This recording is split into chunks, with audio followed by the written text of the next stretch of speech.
जय हिंद, जय भारत। मैं हूं रीना सुधार और स्वागत है आप सभी का सैनिक न्यूज विद रीना में। आज के इस वीडियो की शुरुआत करते हुए सबसे पहले बात करेंगे उन टॉपिक की जिसकी जानकारी लेकर आज के इस वीडियो में आई हूं। देखिए, सबसे पहले आज हम देखेंगे कि स्पर्श से पेंशन का मैसेज क्या लेट है। बहुत सारे पेंशनर, फैमिली पेंशनर्स स्पर्श के द्वारा पेंशन क्रेडिट का जो एडवांस मैसेज आता है इसको लेकर पूछ रहे हैं।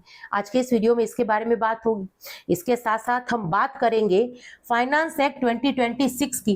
देखिए, डिसेबिलिटी पेंशन से टैक्स कटेगा या नहीं कटेगा, इसके बारे में आज के इस वीडियो में बात होगी।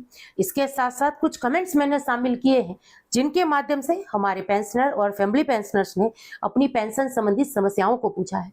तो चलिए, इसी जानकारी के लिए आज के इस वीडियो में हम आगे बढ़ते हैं। वीडियो में आगे बढ़ने से पहले हमेशा की तरह आप सभी से निवेदन है कि वीडियो में अंत तक बने रहिएगा। इस चैनल के माध्यम से दी गई जानकारी अगर आप सभी लोगों के लिए यूजफुल रह रही है तो लाइक और शेयर कर दीजिएगा। इस वीडियो को हाइप जरूर करिएगा ताकि ये वीडियो जो है सभी पेंशनर, फैमिली पेंशनर्स तक पहुंच सके।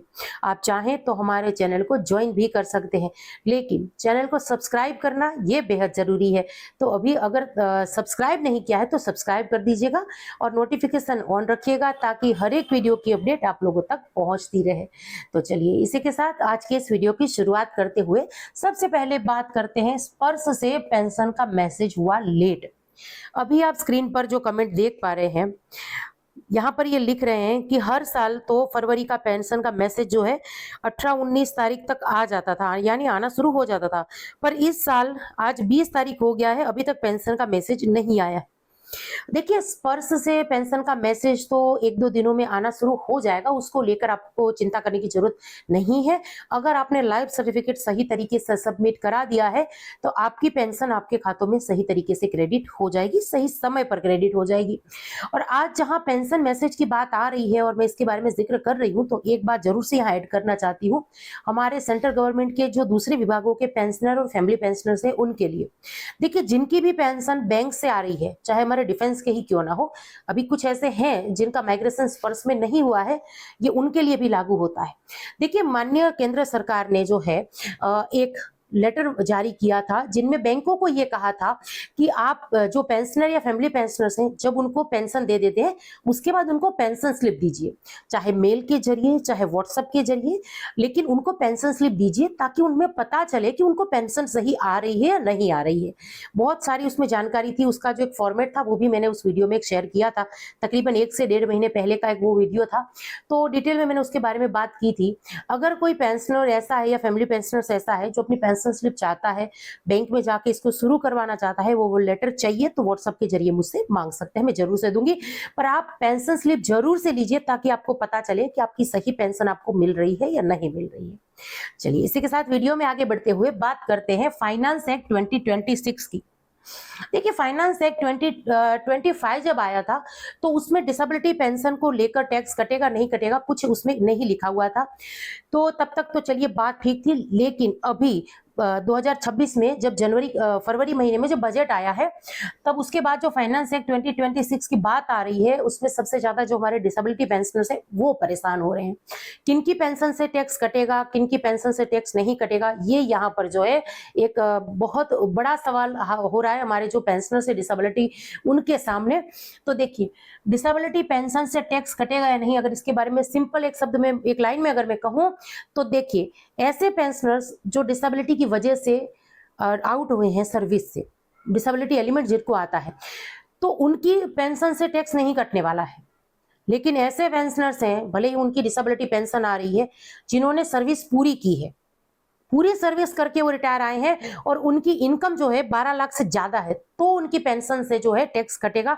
ऐसे कुछ रूल्स हैं, ये मैं अभी इसलिए थोड़ा सा ही इसके बारे में जानकारी दे रही हूँ, बाकी डिटेल में इस पर वीडियो लेकर आऊंगी क्योंकि मुझे डिटेल में इसको समझाना पड़ेगा।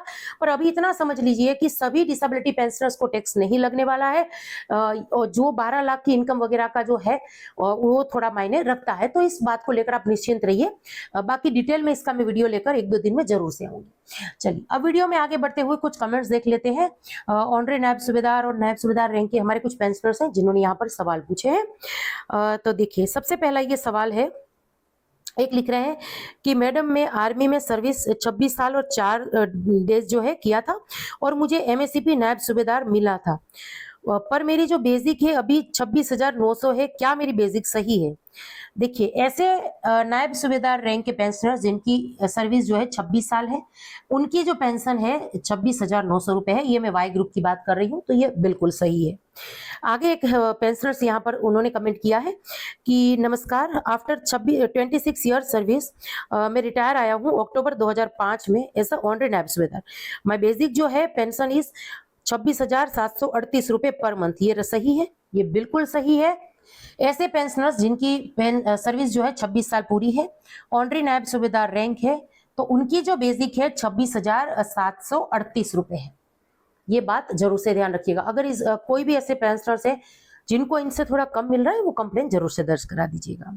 चलिए, अगला कमेंट है। एक लिख रहे हैं कि मैं मेरा सर्विस 3 दिन कम होने के कारण मुझे नायब सूबेदार का पेंशन नहीं मिल रहा है, क्या आप मेरी मदद कर सकते हैं?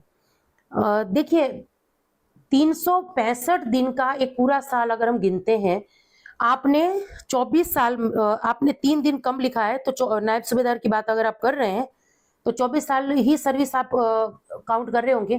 24 साल में सिर्फ 3 दिन कम है, तो आपको जरूर से नायब सूबेदार मिलेगा। आप मुझे कॉल करिए या व्हाट्सएप के माध्यम से भी जो है कांटेक्ट कर सकते हैं, या कमेंट भी करिए, मैं आपकी मदद जरूर से करूंगी। चलिए, अगला कमेंट है। एक लिख रहे हैं कि मैडम जी नमस्कार, मैं नायब सूबेदार से 2006 में रिटायर हुआ था। क्या नायब सूबेदार रेगुलर को सूबेदार का पेंशन मिलेगा? मुझे 26,900 बेसिक मिल रही है। अगर हवलदार को नायब सूबेदार का पेंशन मिलता है तो नायब सूबेदार को सूबेदार का पेंशन मिलना चाहिए।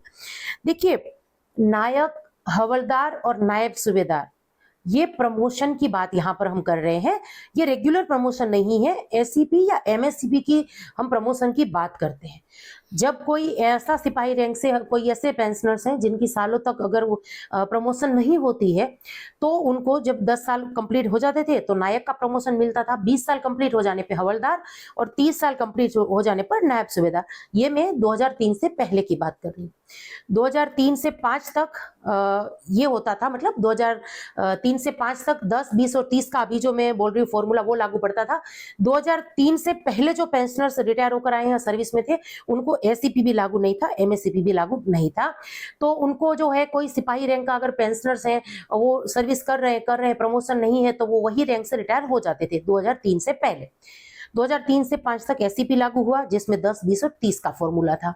2006 में या उसके बाद जो पेंशनर आए उनको एमएससीपी मिला, जिसमें 8, 16 और 24 का फॉर्मूला था। लेकिन प्रमोशन सिर्फ ये 3 ही मिलते हैं, नायक, हवलदार और नायब सूबेदार। कोई नायब सूबेदार के पेंशनर से उनको सूबेदार का पेंशन नहीं मिलता है।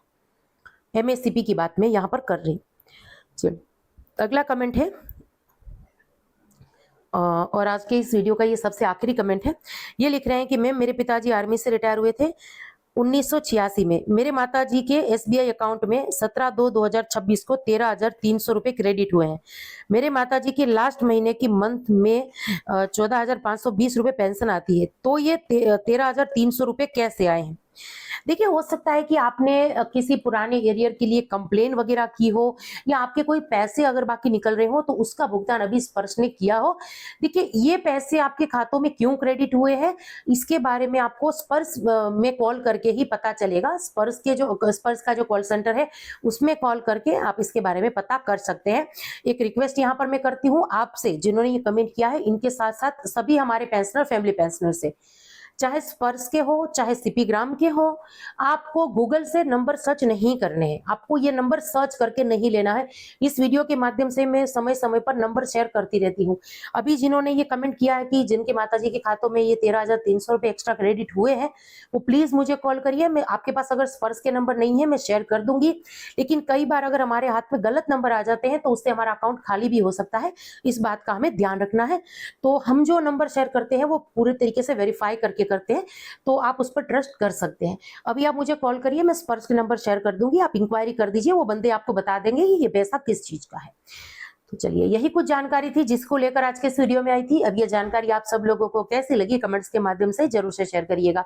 इसी के साथ आज के इस वीडियो से विदा लेती हूँ। जय हिंद।